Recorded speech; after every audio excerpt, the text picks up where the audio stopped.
Tig 10,000 pesos na ang madawat sa mamahimo nga benepisyaryo sa ikaduhang hugna sa Sugbo Negosyo.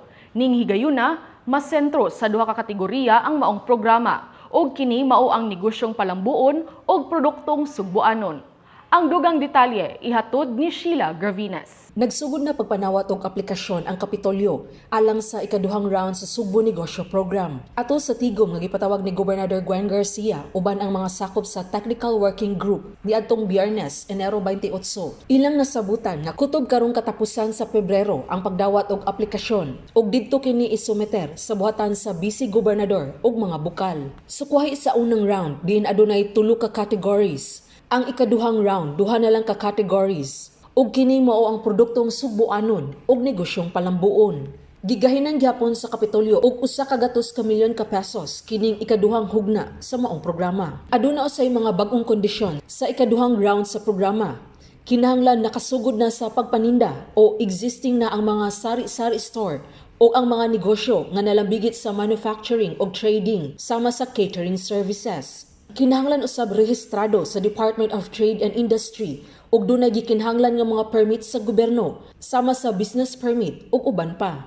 Ang matag benepisyaryo kinahanglan magahin gyud og hangtod sa 40% o 4,000 pesos sa iyang madawat nga grant alang sa pagpanindot sa iyang tindahan o negosyo sama sa pagpintal sa ilang tindahan. I would like to see mas nindot ang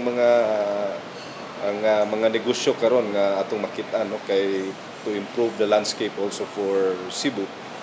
Which we also need and is also timely karong panahon na nga we are in the rebuilding phase of after Typhoon Odette. Kay kaning ato mangud karon is already for existing businesses, so it is understood nga doon na nagid sila existing business or ang negosyo ongoing na. So doon na sila cash flows. Gipasabot usab ni Bukal Glenn Soko nga matag benepisyaryo sa duha ka kategorya makadawat og tag 10,000 pesos kada usa. Ug limitado sa 500 ka mga benepisyaryo ang kuhaon sa matag bukal, kinsa gigahinan og tag 5 milyones pesos matag usa, samtang 15 milyones pesos alang sa Vice Gobernador.